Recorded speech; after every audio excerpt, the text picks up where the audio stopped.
Welcome back mga kalingap. Magandang gabi, magandang araw sa ating lahat. Luzon, Visayas at Mindanao at saan man sulok ng mundo kayo naroroon.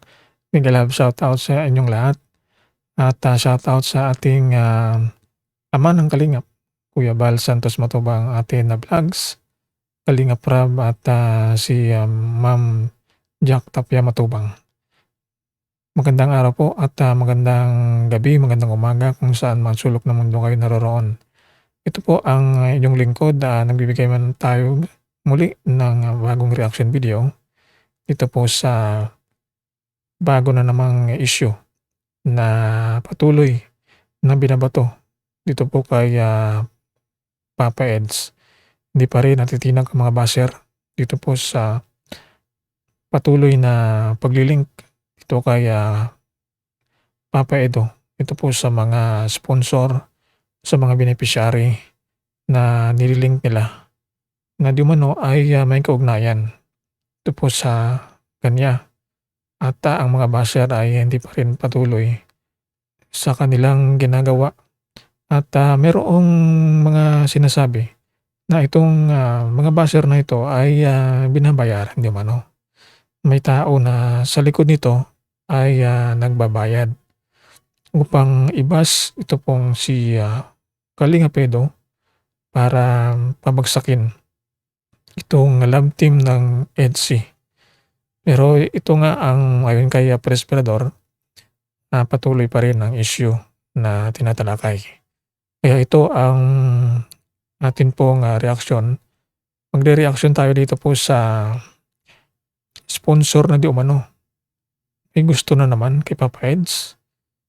Beneficiary itong bini ni Papa Eds na si Early ay hindi pa rin natitinag ang mga basher at patuloy pa rin nila na sinasabi na may kaugnayan itong si Papa Eds at saka si Early.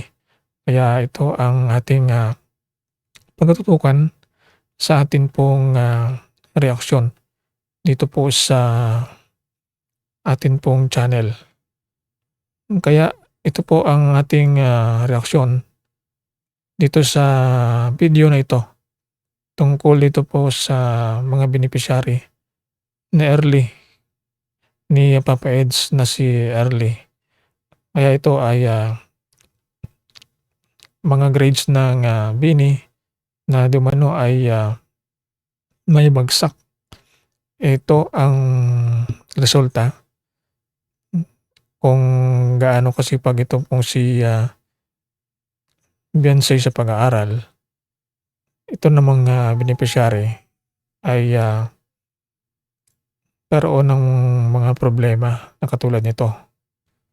Kaya dito natin makikita kung totoo itong mga haka-haka ng mga viewers tungkol kay Papa Edo. Ito ay ating reaksyonan ng sa ganun ang isang beneficiary ni Papa Edo ay bumagsak ang grades nila. Totoo kaya? O kaya ay mataas itong grades na pinapakita dito. Ito pala ang grades na pinakita at halata naman na pasado itong mga bene ni Papa Edo.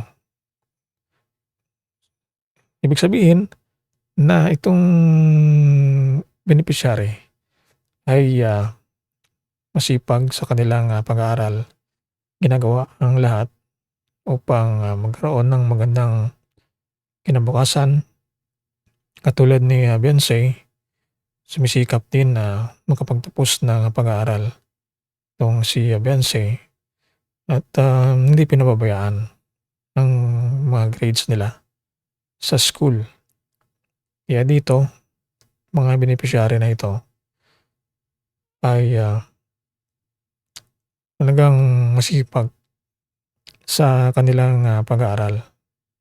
Kaya ang mga haka-haka at mga pagdududa ng mga basher nito kay Papa Edo at mga beneficiary sobrang close sa isa't isa ay hindi natin dapat na ipagbahala dahil ginagawa lamang nila ito pang maging maganda ang kanilang kinabukasan. Ginagawa nila ang kanilang tungkulin bilang estudyante makapagtapos ng kanilang pag-aaral. Kaya itong si Early ay mabait na bata. Kung nakikita naman nila na ito ay laging kasama ni Papa Edo ay hindi naman maiiwasan na laging magkasama dahil tinutulungan nga ni Papa Eds ito pong mga beneficiary. Pinapag-aaral niya ang mga binin niya upang makapagtapos ng pag-aaral.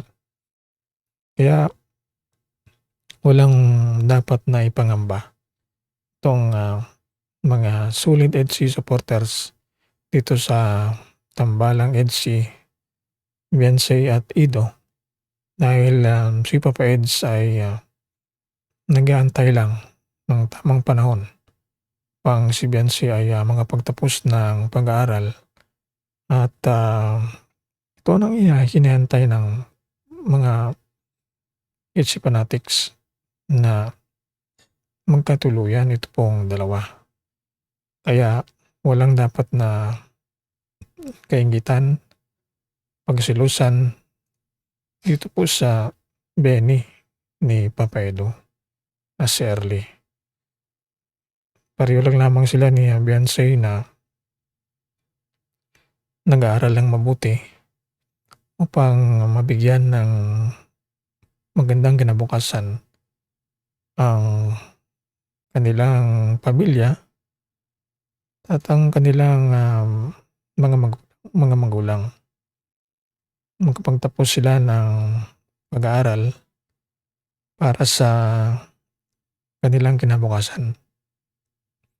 Kaya ito ang ating update sa patuloy na issue na hindi matinag-tinag na issue, pati mga sponsor ay nadamay dito sa paratang na naman na may gusto ito kay Papa Edo. Ito pong mga taong nasa likod nito ay inaalam ng ating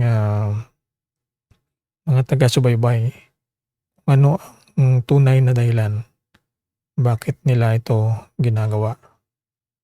At ito ang masasabi natin na talagang walang matutulad at walang may kukumpara dito po sa mga ginagawa ni Papa Edo para sa kanyang mga beneficiary.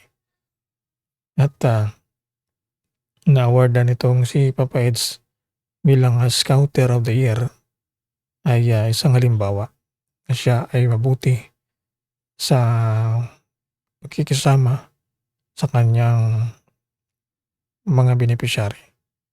Ito ang ating update natin dito po sa ating tambalang EDSI. Edo at Beyonce patuloy na nagmamahalan. Muli, maraming salamat sa inyong pagsubaybay. At kung bago pa lang kayo sa ating channel, muli po ay pag-support po ang ating channel. Like, share, subscribe para sa sunod na update. Maraming salamat po.